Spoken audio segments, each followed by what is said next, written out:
A indústria farmacêutica já está se preparando para a quebra de patente da semaglutida, princípio ativo do Ozempic. Dessa forma, a partir do ano que vem, laboratórios estarão livres para comercializar genéricos ou similares. O fabricante do Ozempic, bem que tentou ficar com a patente até 2036, mas o pedido foi negado pela Justiça. Também foi em vão o encontro com o vice-presidente e ministro de Desenvolvimento Econômico, Geraldo Alckmin, para tentar alterar a lei de propriedade e fazer com que esse processo tivesse um pouco mais de tempo. Mas por que será, né, que o laboratório dinamarquês, que é dono do Ozempic, quer ficar tanto com essa patente, né? Quer prolongar, pelo menos, a propriedade até 2036, não conseguiu. Quer ver por quê? Tem essa informação para você na tela que a gente vai acompanhar agora. A gente tem nessa tela o faturamento do laboratório Novo Nordisk, que fabrica o Ozempic. Então, nós temos em 2023 um aumento de 51% no lucro desse laboratório com a venda do Ozempic. O laboratório ele faturou quase 84 bilhões de reais. Só no Brasil, em um ano, gente, foram 3 bilhões de reais, a maior cifra em um ano para um único medicamento comercializado no Brasil. É por isso que querem a canetinha só para eles. E deixa eu adicionar um número para além desse, Adriana, que me chama tanta atenção quanto, é o fato de que, já no ano passado, quando a onda de semaglutida, de Ozempic tomou conta, um cálculo foi feito para mostrar que o valor de mercado da marca chegou a mais de 500 bilhões de dólares. Isso representava mais do que, em determinado momento, o PIB da Dinamarca. É um negócio absolutamente fora do comum. Bom, esse medicamento tem sido utilizado em alguns casos de obesidade crônica, que tem aumentado mais de 70% no Brasil nos últimos 13 anos. Para se ter ideia, a previsão é de que tenhamos, em 2025, mais de 2 bilhões de obesos no mundo todo. Se por um lado o fim da patente pode ser uma saída para tornar a medicação de 15% até 60% mais barata, por outro pode acender aquele sinal de alerta para o uso indiscriminado da substância. E aí vale só um lembrete, na verdade, um remember aqui a respeito das eleições, para a gente colocar também um pouco da política nessa questão, né? A gente falando sobre o uso indiscriminado, né? O uso responsável do Ozempic. Vocês se lembram do Ozempic como tema de campanha? Em 2024, o prefeito do Rio de Janeiro, Eduardo Paes, prometeu tratar no sistema público de saúde pacientes com diabetes e obesidade com a medicação. E o Eduardo Paes já chegou a anunciar a compra de 3 mil doses já no início de 2026. E aí vem a pergunta, né, gente? Será que essa seria a melhor forma de tratamento? A gente tratar o problema que já está crônico, qual a importância também de se estimular a prevenção, né, também de hábitos saudáveis, a gente estimular a adoção de hábitos saudáveis, vem todas essas questões à mente. Sobre o assunto, nós vamos conversar agora com o diretor do Departamento de Diabetes Mellitus da Sociedade Brasileira de Endocrinologia e Metabologia, aliás, Dr. Fernando Valente. Dr. Fernando, obrigado por nos atender aqui gentilmente no Tempo News. Boa noite para o senhor. Boa noite, é um prazer estar com vocês, Guilherme. Doutor Fernando, então vamos ao primeiro ponto. Devemos tratar com que maneira a possibilidade de uma quebra de patente e o que se espera depois de uma avalanche no mercado de produtos genéricos, portanto com um preço em tese mais acessível do que o atual. Tem que tratar com muito mais regulação, com preocupação para não se tornar uma febre, todo mundo tratar o uso desse medicamento como corriqueiro, como se usa aspirina ou coisas dessa natureza. Que avaliação o senhor faz de como devemos olhar para isso e que preocupação destinar a este momento possível de quebra de patente no ano que vem?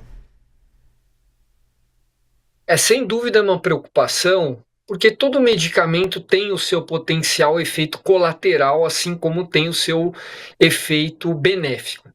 Então, existe o receio, claro, de um uso indiscriminado, do uso por quem não precisa, utilizando de maneira inadequada, numa dose inadequada, sem supervisão médica.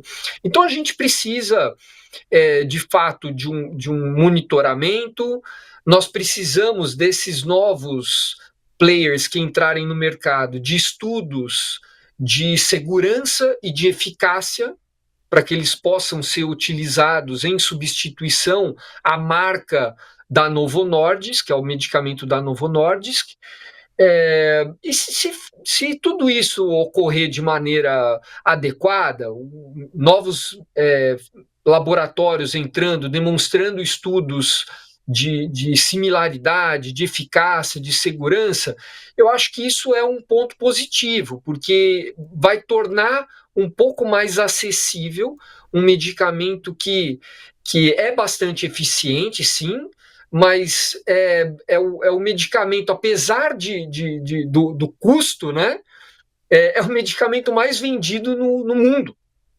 Tá? Então, mas são poucas as pessoas que têm acesso, principalmente pensando-se em tratamento crônico, porque esse medicamento, ele não é para tratar, para fazer perder 2 quilos para o verão. Não é essa a ideia. A ideia é tratar doenças crônicas que necessitam de um complemento que vai além simplesmente da mudança de estilo de vida, que é o diabetes tipo 2 e é a obesidade, com ou sem diabetes. São doenças consideradas doenças crônicas e que necessitam de um tratamento farmacológico, muitas vezes o uso das canetinhas, né, emagrecedoras, que é assim que ficaram conhecidas, tá, para que essas pessoas possam ter não só uma melhora da qualidade de vida, mas também uma prevenção de complicações da doença, de infarto,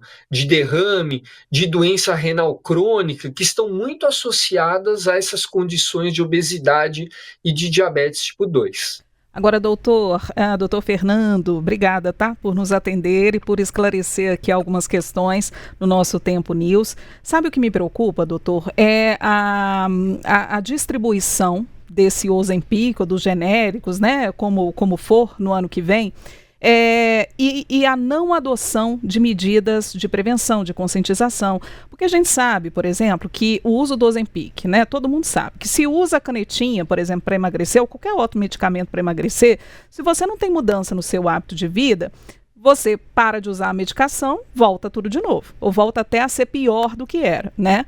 Então a gente precisa ter essa responsabilidade. E aí quando eu vejo, por exemplo, esse tema sendo tema de campanha eleitoral, e além disso, com uma promessa de distribuição no sistema público de saúde, eu fiquei muito preocupada com isso, porque cadê, né, as ações, por exemplo, de academias da cidade, de popularização de outros programas e projetos que possam, de certa forma, também beneficiar essas pessoas com diabetes e com obesidade?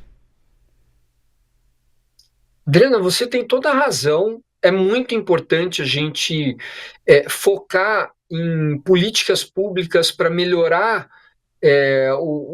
a alimentação das pessoas, para melhorar, para possibilitar que essas pessoas façam atividade física diariamente, que esse sim também é um remédio muito eficiente, certo? Que deve ser tomado diariamente, esse remédio chamado exercício físico, tá?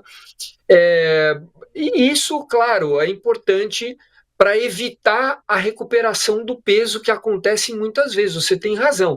Tá? Agora, é importante também colocar aqui que isso não diminui o benefício do remédio.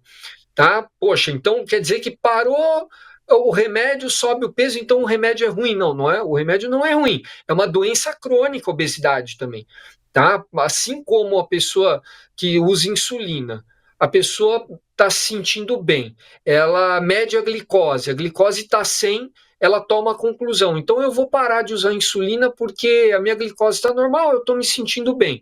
A glicose vai subir, com certeza. Isso vai acontecer também com a pressão arterial. Se a pessoa tiver um 12/8 tomando 2, 3 remédios para pressão, não é que ela deixou de ter a hipertensão arterial, ela precisa continuar fazendo esse tratamento. Isso só mostra a importância de fazer o tratamento da pressão, do diabetes, do colesterol, que é uma outra doença crônica. Então, a obesidade também não é simples de ser tratada. É claro que, em conjunto, o tratamento farmacológico, o remédio, em conjunto com mudança de estilo de vida, alimentar e exercício, isso torna ainda mais factível que essa pessoa consiga manter o peso controlado, porque quando a pessoa perde peso, o organismo dessa pessoa com obesidade entende que ela está sob perigo, que ela está num deserto sem comida, que ela está com HIV, que ela está com câncer. Então, o organismo da pessoa diminui o gasto energético e aumenta o apetite, tá? Então, o exercício físico ajudaria justamente a manter esse gasto calórico aumentado, tá? Prevenindo assim a recuperação do peso da pessoa quando há uma instabilidade do uso do medicamento, tá? Porque a pessoa que começa a usar esse medicamento, semaglutida, tem um momento em que a pessoa para de perder peso porque atingiu ali o efeito do remédio. Tá? E porque esse aumento de apetite que ocorre depois de um tempo como defesa do corpo, ele se anula, vamos dizer assim, ele se contrapõe ao efeito de diminuição do apetite ou o efeito de saciedade do remédio. Tá? Então, não é que o remédio para de fazer efeito. A mesma coisa é remédios para glicose, para pressão. A pressão não cai para zero, a glicose não cai para zero. Então, o organismo equilibra ali e aquele é o efeito do medicamento. Né? Mas a gente, sem dúvida nenhuma, precisa pensar em estimular a ter um estilo de vida saudável, principalmente, eu diria, Adriana, principalmente pensando em prevenção, que aí sim é uma medida altamente eficaz. Tá? Agora, só isso para a pessoa que tem uma obesidade é mais ou menos como a gente falar para tomar cuidado com um pérfuro cortante para aquela pessoa que está sangrando profusamente, que está com um corte gigante e perdendo sangue. A gente precisa levar para fazer um tratamento mais eficiente. Não basta apenas aconselhar para ela evitar um pérfuro cortante. É mais ou menos essa a equivalência aí de importância. Né? Então, é importante também para a gente, principalmente para a gente evitar que haja o ganho de peso, que isso só cresce. Essas taxas de sobrepeso e obesidade, elas estão em franca ascensão no Brasil e no mundo. Nós já temos, já há mais de uma década e meia, quase, né, mais pessoas com excesso de peso do que com o peso normal. Tá? Então, atingindo aí em torno de 60% da população com excesso de peso, 25% da população com obesidade. Tá? Então, somando obesidade e sobrepeso, chega a 60%. A Larissa Arantes, doutor, tem uma pergunta também, ela que está diretamente de Brasília para fazer para o senhor. Professor, muito boa noite.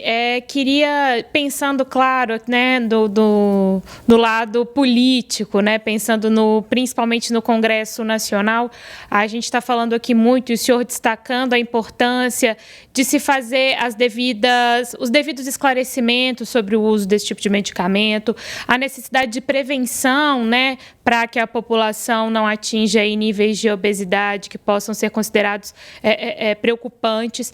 Queria saber do senhor, do ponto de vista desses esclarecimentos, a importância de iniciativas, por exemplo, que venham do Congresso Nacional, projetos de lei que possam incentivar que essas informações sejam melhor disseminadas, que sejam bem explicadas para a população, porque a gente viu, inclusive, parlamentares apresentando projetos para que o Ozempic estivesse disponível no SUS. Se eu não me engano, chegou também um pedido para que o medicamento fosse ofertado via Sistema Único de Saúde. Enfim, a importância de que também a gente pense em iniciativas institucionais vindas do Poder Legislativo Federal para incentivar aí, essas campanhas de maior transparência sobre esse tipo de medicação.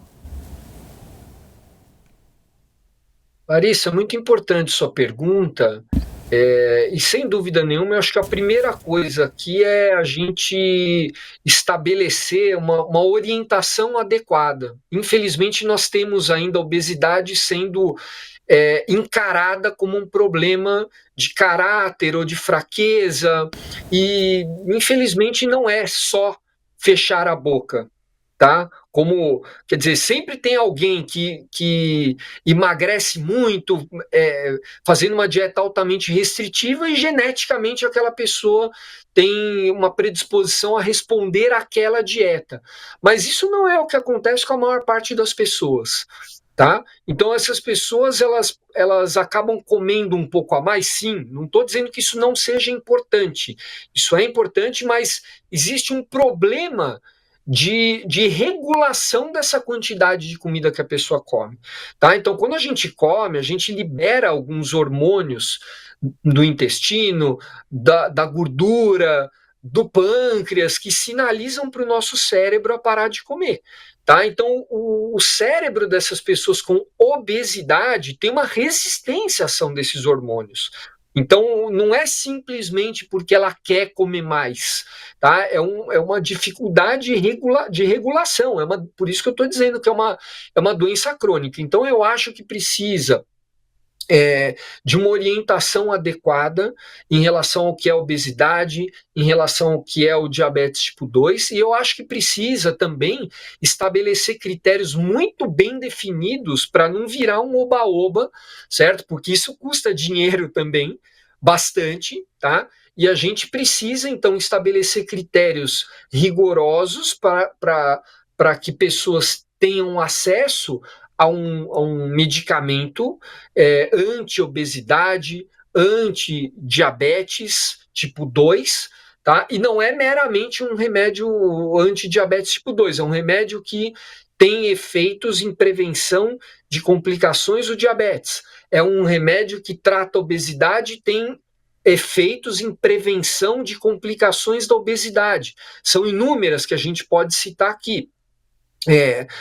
Trata e previne pressão alta, alterações de colesterol e triglicérides, problemas articulares nos joelhos, na coluna, problemas relacionados à saúde mental, à depressão, à ansiedade, doenças cardiovasculares, que são as doenças que mais matam no Brasil e no mundo, infarto, derrame, insuficiência cardíaca, gordura no fígado, que é uma grande causa de cirrose e transplante hoje em dia também, transplante de fígado, tá? Doença renal crônica, problemas de pedra na vesícula, ácido úrico alto e gota, então são incontáveis, pré-diabetes e diabetes, são incontáveis as doenças relacionadas à obesidade, que por si só já é uma doença crônica. Então, o benefício, o ganho que isso teria também em redução de custo, mas isso não acontece de uma hora para outra, isso é lá na frente, certo? Só que do ponto de vista político, para aparecer, isso precisa ter um efeito em curto prazo, certo? Mas é claro que eu acho também que precisa estabelecer políticas públicas para melhorar o acesso a alimentos saudáveis, tá? A prática de exercício físico precisa restringir, precisa taxar, colocar o imposto aí para alimentos que claramente levam à doença, refrigerantes, alimentos ultraprocessados. Isso precisa ter alertas nas embalagens, certo? Mais claros, que isso leva a mais doenças. Então não adianta a gente colocar de um lado e tirar do outro, certo? Então precisa haver aí políticas conjuntas para que as pessoas tenham acesso a um medicamento, e aí e também a mudança de estilo de vida, né? E eu queria destacar aqui que existe muito medo também em relação a medicamentos anti-obesidade, com relação à segurança, Tá? Então, existe ainda o estigma de tratar essa doença, primeiro, por conta dessa questão de não considerar uma doença crônica. Segundo, porque os medicamentos que a gente tinha até pouco tempo atrás eram medicamentos pouco eficientes, que faziam perder 2, 3, 5 quilos, tá? E que muitas vezes, sim, não tinha uma segurança adequada, principalmente para pessoas que já tinham tido um infarto, uma pessoa que já tinha tido um derrame, ou pessoas com mais de 65 anos. Tá? Existiram realmente estudos que mostraram que medicamentos como, por exemplo, a sibutramina não é para esse público. Ela tem potencial para aumentar a pressão arterial, para causar problemas cardiovasculares nessas pessoas que já têm muito alto risco. Tá? No entanto, medicamentos como a liraglutida, que é o nome comercial, é o Saxenda, é o Victoza, que também foi febre, né, no passado, tá? E que agora tem, inclusive, uma discussão também para que esse medicamento entre à disposição de seja liberado para pessoas em ambiente público, né? Então, esse medicamento, a liraglutida, é um medicamento que tem a sua segurança cardiovascular estabelecida e é eficaz em relação ao tratamento da obesidade, não para todo mundo, é claro, tem pessoas que respondem melhor, tem pessoas que respondem pior ao medicamento, então eu acho que também precisa ter critérios bem estabelecidos para se manter esse medicamento, porque é um medicamento custoso. Tá, mas o benefício pode justificar isso para aquelas pessoas que perdem suficientemente, aquelas pessoas que perdem 10% do peso, que perdem 15% do peso, só que isso acaba sendo mais comum com a semaglutida, por exemplo, do que com a liraglutida. A semaglutida é mais eficiente para promover uma perda de peso e é também não só segura, mas eficiente para reduzir infarto, AVC, deixar essas pessoas terem mais qualidade de vida e viverem mais. E com isso vai trazer um benefício, porque essas pessoas vão continuar trabalhando, girando a economia, vão ter menos problemas de falta de trabalho, porque tem menos doenças crônicas relacionadas à obesidade. Então a gente também tem que pensar no ganho secundário de manter essas pessoas em tratamento, tá? Mais uma vez, não estou dizendo aqui, e aí que é o problema, né? Das pessoas que têm peso normal, ou tem um pouquinho de excesso de peso e aí ainda não tem aquele problema no cérebro de sinalização adequada e querem usar o medicamento por 1 mês, por 2 meses, por 3 meses para perder 2, 3 quilos por verão. Tá? Então, acho que precisa ter um critério rigoroso aí também para acesso, tá? Porque o que nós estamos vendo hoje é justamente isso. Falta um medicamento no mercado para aquelas pessoas que realmente precisam, tá? Por uso indiscriminado, inadequado e por quem não tem indicação. E pior ainda, de maneira inadequada, com doses erradas, e essas pessoas muitas vezes têm efeitos adversos por conta disso. Nós conversamos com o diretor do Departamento de Diabetes Mellitus da Sociedade Brasileira de Endocrinologia e Metabologia, Dr. Fernando Valente. Professor, a gente está aqui muitíssimo grato pela contribuição que o senhor nos traz, porque tratamos aqui de pontos de vista muito relevantes, de como olhar isso como política pública, de como não adotar isso como se fosse balinha que está comprando simplesmente na farmácia ou está comprando balinha na padaria, e as coisas são bem relevantes. É bom que a gente coloque em perspectiva para que sejam construídas políticas públicas para utilizar e a percepção popular se modifique a respeito desse medicamento. Não tem mágica e não tem milagre, e vai ter que ter muito trabalho dos profissionais para tornar este medicamento melhor para a sociedade, né? E não torná-lo um problema para virarmos aí uma endemia de todo mundo achar que vai perder 2, 3 quilos, como o senhor muito bem disse. Obrigado, doutor, por estar aqui conosco no Tempo News. Até uma próxima. Obrigado, Guilherme. Foi um prazer. Um grande abraço para vocês.